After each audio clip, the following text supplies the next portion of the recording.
Alrighty then. So, female reproductive system. This is Ross.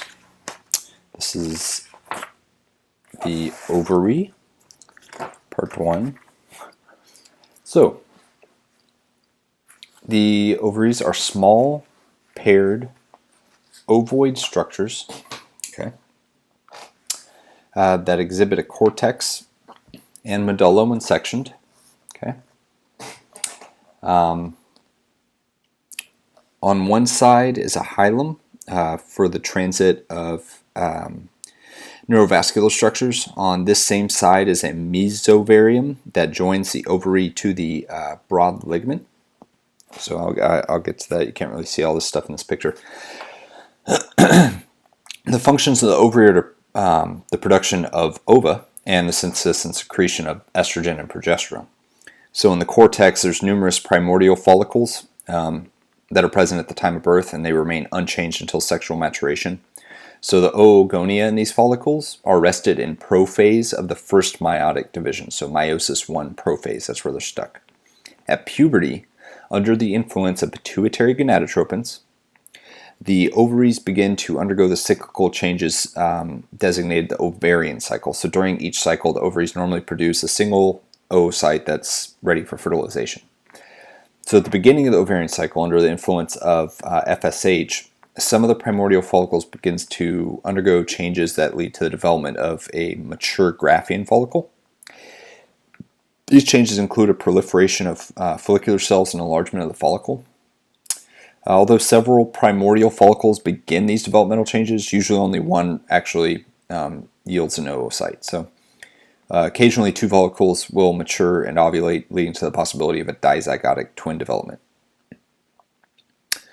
The discharge of the oocyte and its adherent cells is called ovulation, and at ovulation the oocyte completes its first meiotic division that it was previously stuck at. Only if fertilization occurs does the oocyte complete the second meiotic division. So whether or not fertilization occurs, the other follicles that began to proliferate, those ones become atretic or undergo atresia. All right, it's just degeneration. And I believe you can have up to 8. Normally, you have between 8 and 12 follicles that start developing, and that one gets basically picked to ovulate. And then after that, you get the rest of them that undergo atresia. All right, so what's this that we're actually looking at? In this picture, we're actually looking at the cortex. The cortex of the ovary from a sexually mature individual is shown in this picture. On the surface, there's a single layer of epithelial cells designated germinal epithelium. Okay, that's this. Epithelium cells right here. This epithelium is continuous with the serosa of the mesovarium. So contrary to its name, the epithelium does not give rise to the germ cells, even though it's called germinal epithelium. The germinal epithelium covers a dense fibrous connective tissue layer called the tunica albuginea, which is also present in the testes. However, these ones are more cellular than the ones found in the testes. So under the tunica albuginea are the primordial follicles. Okay, these are primordial follicles. It's not unusual to see follicles at various stages of development or atresia in the ovary. So in this figure, along with the large number of primordial follicles, you can actually see that there are 4 growing follicles right here and right here, right here and right here. An atretic follicle is actually seen in this picture right here as well, and part of a large follicle on the right, which is this one. So the region of the large follicle shown in the figure includes the theca interna, which is right here, the granulosa cells, and you can see part of the antrum right here. All right, so if we just take a look at this upper left picture, we'll see some early primary follicles. When a primordial follicle begins the changes leading to the formation of a mature follicle, the layer of squamous follicular cells becomes cuboidal. So it was squamous before, now they become cuboidal. as in this figure. So in addition, the follicular cells proliferate and become multi-layered. So we can see a couple layers forming here. A follicle undergoing these changes, early changes, is called a primary follicle. He doesn't really care whether we call them primary, secondary, blah, blah, blah, as long as we know they're pre-antral, so they don't have an antrum yet. Okay. Thus, an early primary follicle may still be unilamellar, but is surrounded by cuboidal cells, and that distinguishes it from the primordial that are surrounded by squamous. We can see some more. We can see some primordial follicles here. That's what we were looking at earlier. So each follicle consists of an oocyte surrounded by a single layer of squamous. So you can see the squamous cells here, and you can see the columnar cells here. So that's the difference between the primordial and the preantral. The nucleus of the oocyte is typically large, but the oocyte itself is so large that the nucleus is often not included in the plane of section, as in the oocyte marked X right here. So the group of epithelioid appearing cells right here at the arrowhead are follicular cells of a primordial follicle that has been sectioned. So whatever, that just doesn't matter. Okay, if we look over here to the right, we see a late primary follicle. So this is still pre-antral. All right, so you have no, the antrum is just a clearing, the space that you would see, and they have this labeled follicular cells, but these are granulosa. The granulosa and theca interna are both follicular cells. Ross, for some reason, but anyway, you would see a clearing here. You would see a couple layers of granulosa cells around the oocyte, but then between these layers of granulosa, you start getting clearing in the middle of these layers, these rows, and that's called the antrum. At that point, it would be an antral follicle. So this is still a pre-antral follicle.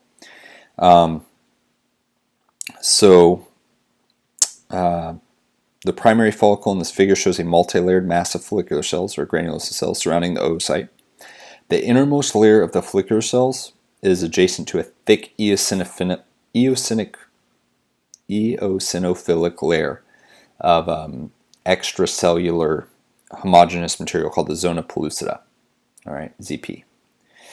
And at this stage of development, the oocyte is also enlarged slightly, so the entire structure surrounded by the zona pellucida is actually the oocyte.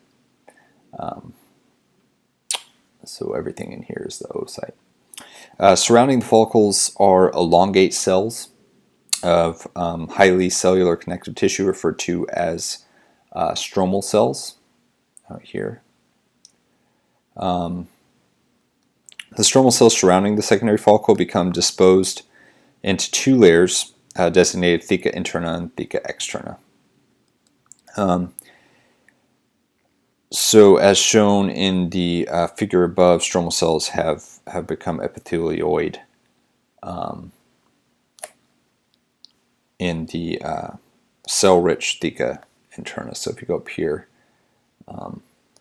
they're epithelioid.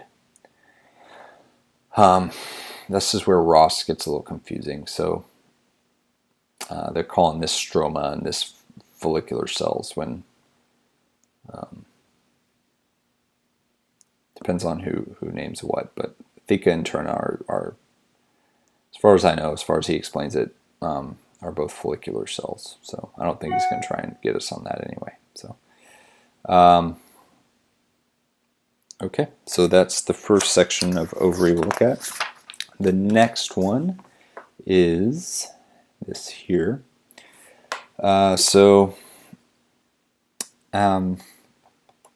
These are some secondary follicles, so which are still pre-antral.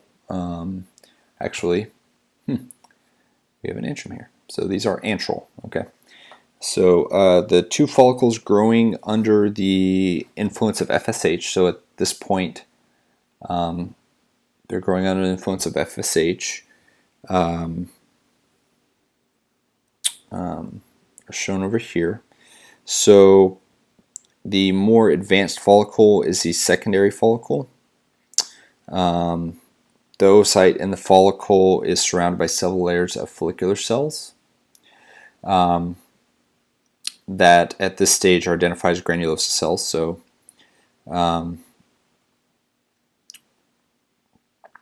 and then you get this follicular antrum that's developed. So these are antrals. This is an antral cell right here, which is evident in the figure. So the antrum is also filled with fluid that stains with the periodic acid shift reaction.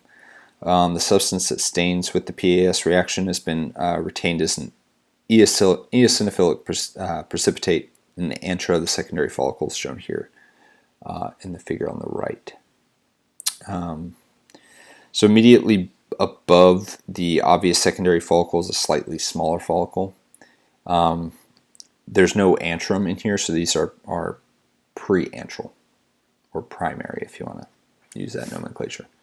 But both follicles, in both follicles, but particularly in the larger follicle with the antrum, the surrounding stromal cells have become altered to form two distinctive layers, so theca interna and theca externa.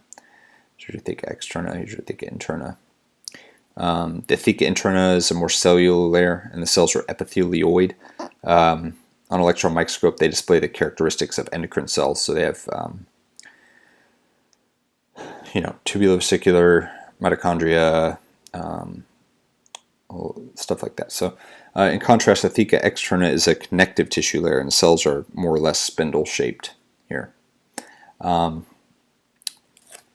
So in this picture on the right, a later stage of growth of the secondary follicle is shown, so the antrum's larger, as you can see here. And the oocyte is off to one side, surrounded by a mound of follicular cells. So this little mound of follicular cells that encircles the oocyte right here, that's actually called the cumulus oophorus. The remaining follicular cells that surround the antral cavity are known as the membranosa granulosum, or simply granulosa cells. So, okay, so looking at these pictures, we can see some atretic follicles here, here, here. So these are the ones that started to develop, but they didn't make the rat race to become a Graafian follicle. They didn't get picked to undergo ovulation, so they're just going to die off and go away. Yeah. So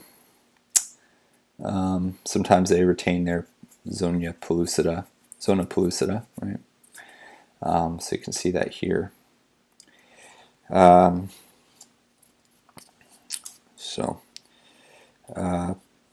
These ones don't have their zona pellucida, but they're still atretic. So in a more advanced follicle that becomes atretic, the follicular cells tend to degenerate more rapidly than cells with theca interna, and the basement membrane separating the two becomes thickened to form a glassy membrane.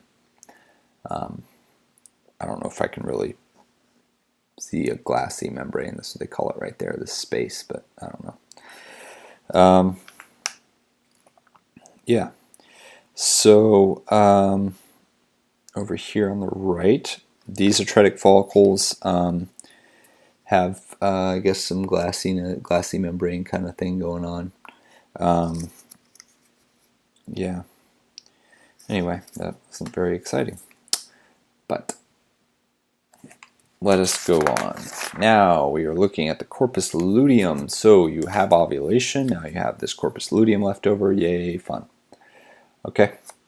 So after the oocyte and its immediately surrounding cells, the cumulus oophorus, are discharged from the mature ovarian follicle, so ovulation, after ovulation, the remaining follicle cells, the granulosa cells, and the adjacent theca interna cells differentiate into a new functional unit called the corpus luteum.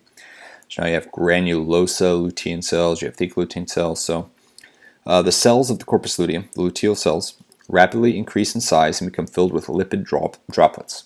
A lipid-soluble pigment in the cytoplasm of the cells, called lipochrome, gives them a yellowish appearance in fresh tissue. No one cares.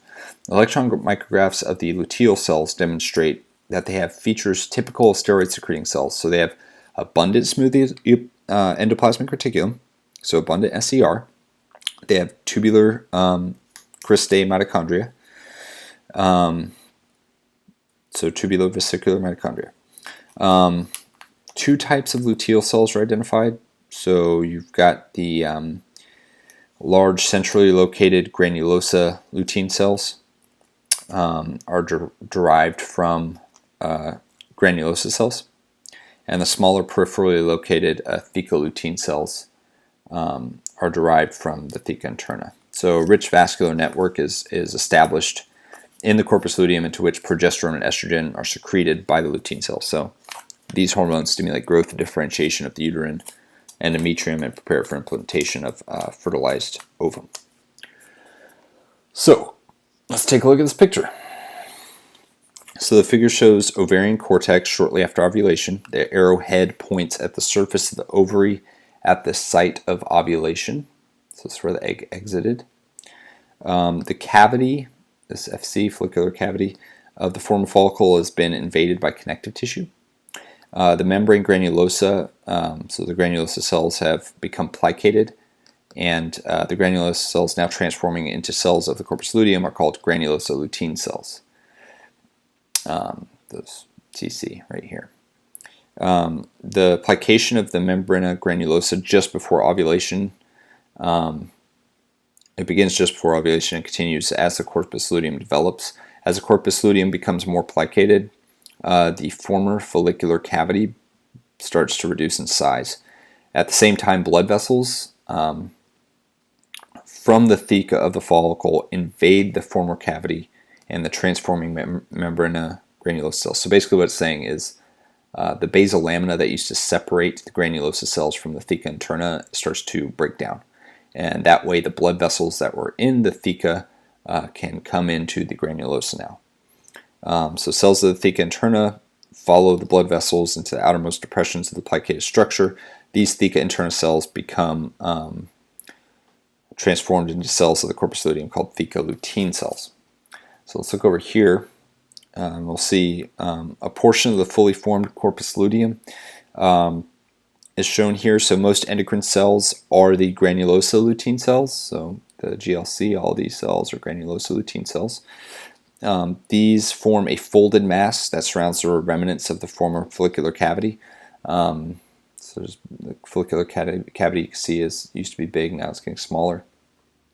External to the corpus luteum is the connective tissue of the ovary. So keep in mind that the theca interna was derived from the connective tissue stroma of the ovary. So the location of the lutein cells, theca lutein cells rather, reflects this origin. And these cells can be found in the deep outer recesses of the glandular mass adjacent to the surrounding connective tissue. Let's take a look at the bottom two pictures here. So a segment of the plicated corpus luteum is shown in the figure on the left, and the main cell mass is the granulosa lutein cells, as we can see here. On one side of the cell mass is the connective tissue, and within the former follicular cavity. On the other side are the theca lutein cells right here. The granulosa lutein cells contain large spherical nucleus. You can see that pretty easily here. And you can see those actually a little bit better here. So the cytoplasm contains a yellow pigment, but you can't really see that on H&E. So the theca lutein cells also contain a spherical nucleus, but the cells are smaller than the granulosa lutein cells. So when identifying two cell types, aside from the location, note that the nuclei of the adjacent theca lutein cells generally appear to be closer to each other than in the granulosa lutein cells. The connective tissue and small blood vessels that invaded the mass of granulosa lutein cells can be identified as the flattened and elongated components between the granulosa lutein cells. So they don't really have a good picture of that in here. It says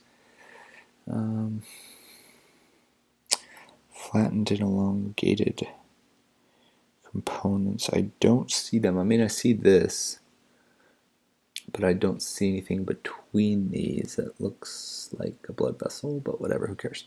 Anyway, so the changes whereby the ruptured ovarian follicle is transformed into a corpus luteum occur under the influence of pituitary luteinizing hormone, or LH. So in turn, the corpus luteum itself secretes progesterone. which has a profound effect on the estrogen-primed uterus. So if pregnancy occurs, the corpus luteum remains functional. If pregnancy does not occur, the corpus luteum regresses after having reached a point of peak development, so about 14 days or 2 weeks after ovulation. The regressing cellular components of the corpus luteum are replaced by fibrous connective tissue, and then it's called a corpus albicans after that. So that was the ovaries and the corpus luteum. Nice little rundown. Now we've got quite a few things to still go over. We've got to go over the uterine tubes, or fallopian tubes, the uterus. There's quite a few pictures of the uterus, the cervix, the placenta, and then the vagina, and then lastly, like the mammary glands and breasts and stuff like that. So it's a good bit to go over, but we'll make it. I might stop at 30 minutes and make a second video after that, because I don't know how much data this takes to record one of these, so I don't want to overdo it. Okay, let's go to the uterine tubes. Very cool. All right, here we are. The uterine tubes, so the oviducts or fallopian tubes as they also might be called, are joined to the uterus and extend to the ovaries, where they present as an open flared end for entry of the ovum at ovulation. So the oviduct undergoes cyclical changes along with those of the uterus, but these are not nearly as pronounced. So during the menstrual cycle, ovulatory cycle, and endometrial cycle, or whatever, your fallopian tubes are actually undergoing changes as well. So the epithelial cells increase in height during the middle of the cycle, just about the time the ovum will be passing through the tube, and become more reduced during the premenstrual period. So some of the epithelial cells are ciliated. The epithelial cells depend on the ovaries for their viability. Not only does the number of ciliated cells increase during the follicular phase of the ovarian cycle, but also the removal of the ovaries leads to atrophy of the epithelium and loss of ciliated cells. I believe, and I don't know if it says it in here, probably not, but I believe that ciliogenesis is actually controlled by estrogen levels. I think estrogen increases ciliogenesis. I'll double check that or look it up in your book or whatever. That might be an important thing to figure out. The uterine tube varies in size and degree of mucosal folding along its length. So the mucosal folds are evident in its distal portion, the infundibulum, as it nears the open end, because the uterine tubes open up into the peritoneum. So in order to keep the oocyte or whatever from going out into the peritoneum at the fimbriae, it needs to go down towards the uterus. So you have more folds at the most distal parts of the uterine tubes to keep the egg from falling out into the peritoneal cavity. So near the opening, the tube flares outward, and that's called the infundibulum. It has fringed folded edges called fimbriae, and the infundibulum leads proximally to the ampulla. So the ampulla is the longest part of the ovarian duct, and that constitutes about 2/3 of the length of the oviduct. It has the most numerous and complex folds, and it's the site of fertilization. That's what this is a picture of here, is the ampulla. Mucosal folds are the least numerous at the proximal end of the oviduct, near where it opens up in the uterus, where the tube is narrow, and that's called the isthmus.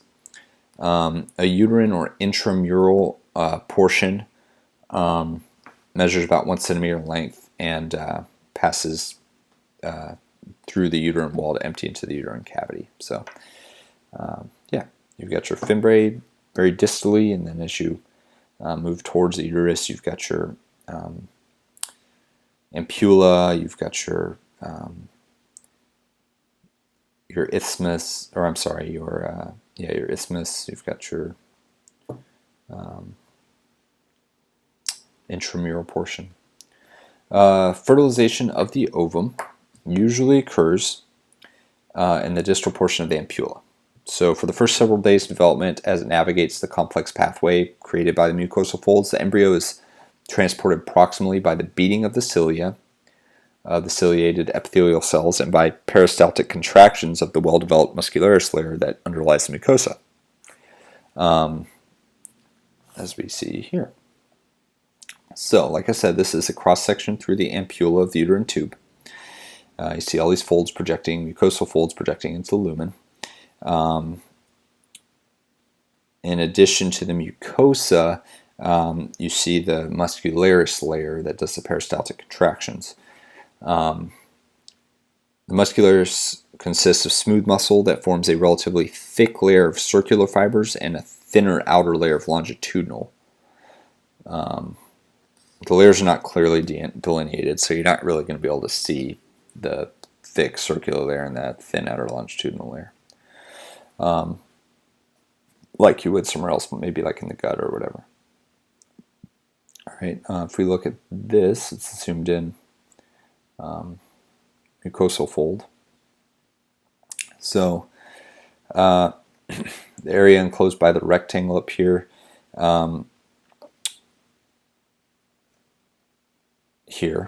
is shown at higher magnification here. The specimen shows a longitudinal section through the lymphatic vessel. So you can see a lymphatic vessel here. In other planes of section, lymphatic vessels are hard to find. So the fortuitously sectioned lymphatic vessel is seen in the core of the mucosal fold. So in the core of the mucosal fold, you have lymphatics, along with a highly cellular connective tissue. So lymphatics and connective tissue, that kind of reminds me of the lamina propria, but whatever. Lymphatics, connective tissue, cool. All right, and blood vessels within the connective tissue. That's seen here and here and here.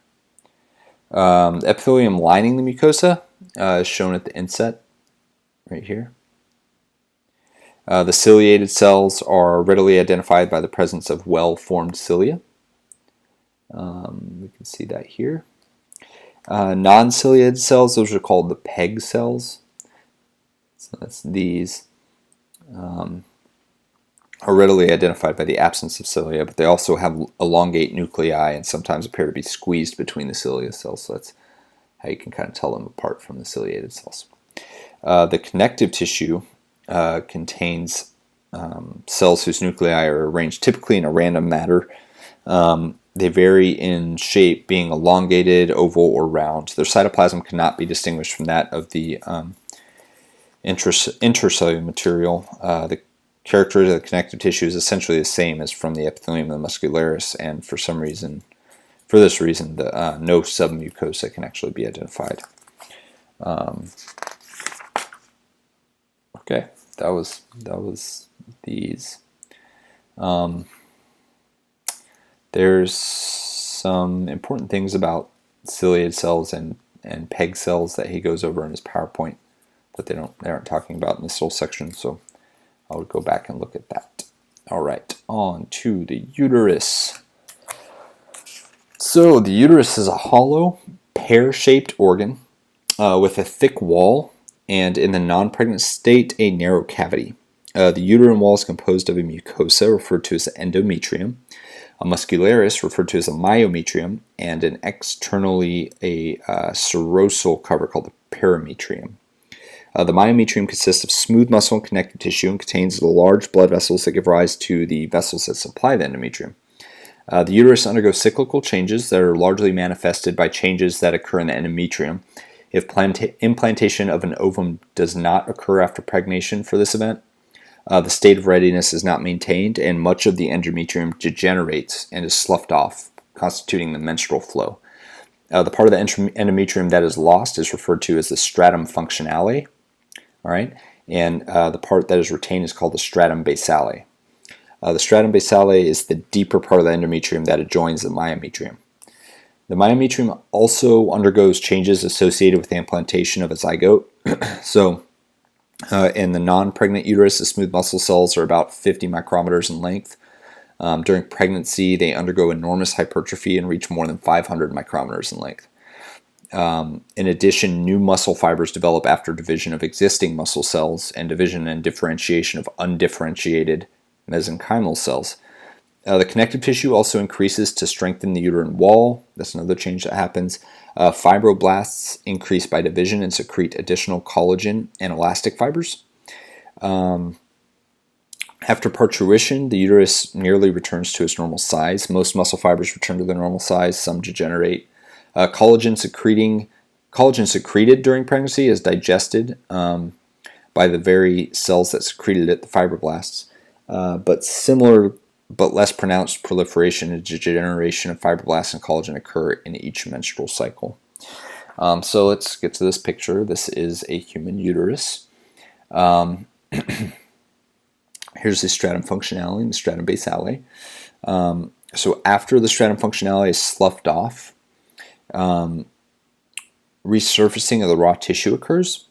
The epithelial resurfacing comes from the glands that remain in the stratum basale. So that's these little glands right here. The gland epithelium simply proliferates and grows over the surface. This figure shows the endometrium as it appears when resurfacing is complete. The area inscribed by the little triangle right here, or rectangle, sorry, is shown at higher magnification in this inset right here.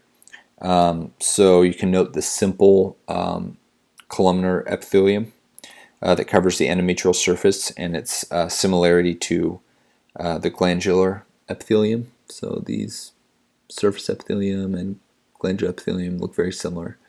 The endometrium is relatively thin at this phase, and over half of it consists of stratum basale. So you can see they're about equal functionality in basale. The area inscribed by the lower small triangle, so this one is at higher magnification here. So the glandular epithelium of the deep portion of the glands is similar to that of the endometrial surface. Below the endometrium is the myometrium, which we can see right here, and which has a large number of blood vessels present. So, all right, let's take a look. So this is the endometrium during the proliferative phase. So under the influence of estrogen, the various components of the endometrium proliferate. This is called the proliferative phase, so that the total thickness of the endometrium is increased. As shown in the figure, the endometrial glands become rather long and follow a fairly straight course within the stratum functionality to reach the surface. The stratum basale remains essentially unaffected by estrogens and appears to be about the same size as it was in the picture above. So the stratum functionality got huge and the stratum basale stayed about the same. Yeah. Cool. So that is that picture. What else about the uterus can we learn? Oh, okay. This looks a lot different. So, after estrogen brings about the uterine events designated to the proliferative phase, another hormone called progesterone influences additional uterine changes that constitute the secretory phase of the uterine cycle. This hormone brings the endometrium to a state of readiness for implantation. So estrogen causes your endometrium to thicken and proliferate, and progesterone brings the endometrium to a state of readiness for implantation. And as a consequence of its actions, the thickness of the endometrium increases further. There are conspicuous changes in the glands, primarily in the stratum functionale, where the glands take on a more pronounced corkscrew shape. So as with the other picture, there were very straight glands. And now, during the secretory stage, they are very corkscrew shaped. And they secrete mucus that accumulates in sacculations along their length. The vasculature of the endometrium also proliferates and degenerates in each menstrual cycle. The radial arteries enter the stratum basale of the endometrium from the myometrium and give rise to small straight arteries that supply the stratum basale and continue into the endometrium to become highly coiled spiral arteries. These are the ones that dive into the stratum functionale. The distal portion of the spiral arteries and the arterioles are sloughed off with the stratum functionale during menstruation.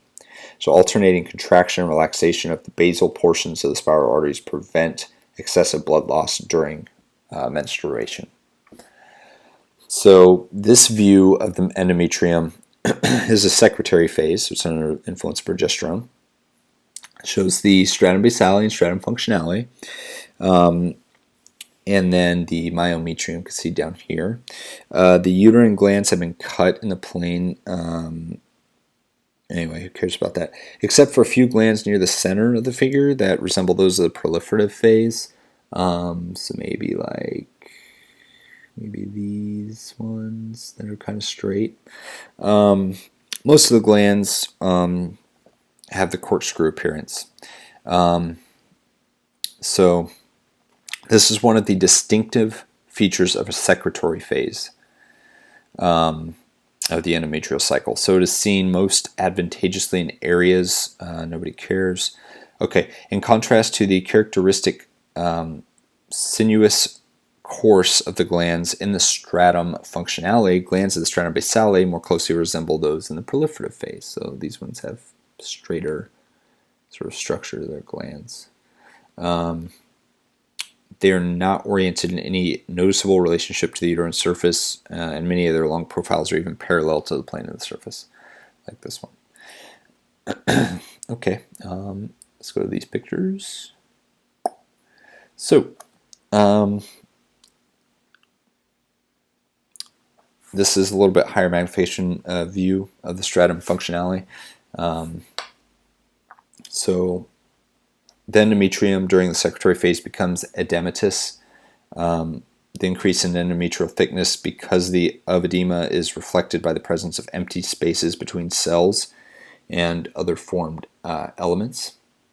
Thus, many of the areas in this figure, especially the area within the rectangle, show histologic signs of edema.